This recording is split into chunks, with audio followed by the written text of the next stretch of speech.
Inilah sebuah kisah tentang saat ketika malaikat maut pernah meneteskan air mata. Pada suatu ketika, Allah Subhanahu wa Ta'ala berfirman kepada malaikat Israel, "Wahai Israel, adakah saat di mana engkau merasa berat ketika menjalankan tugasmu mencabut nyawa manusia?" Israel terdiam cukup lama, lalu dengan suara lirih ia menjawab, "Ada, wahai Robku. Ada dua peristiwa yang membuat dadaku terasa sesak." Ia pun mulai bertutur, "Suatu hari aku diperintahkan mencabut nyawa seorang perempuan yang sedang mengandung. Ia berjalan seorang diri di hamparan gurun yang tak berujung.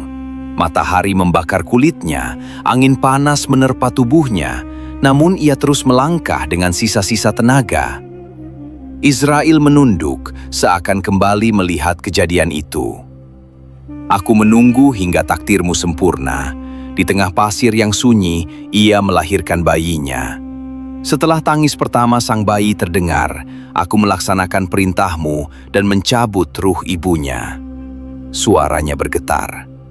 "Namun ketika aku melihat bayi itu menangis sendirian, tanpa pelukan, tanpa siapapun yang datang menolong, hatiku runtuh. Gurun itu begitu sepi, tak ada tangan yang mengangkatnya. Saat itulah, untuk pertama kalinya, aku pergi sambil menangis." Israel terdiam sejenak, lalu melanjutkan kisah berikutnya. "Pada kesempatan lain, aku diperintahkan mencabut nyawa seorang alim. Saat aku memasuki kamarnya, cahaya yang luar biasa terang menyambutku. Sinarnya begitu kuat hingga aku harus menutupi wajahku.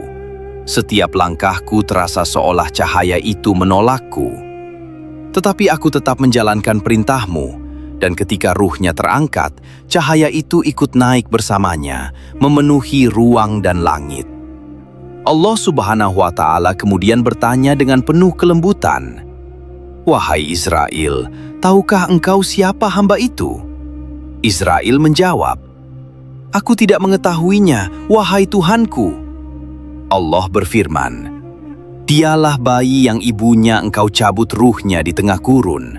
Bayi yang tampak engkau tinggalkan sendirian, namun sesungguhnya tidak pernah aku tinggalkan.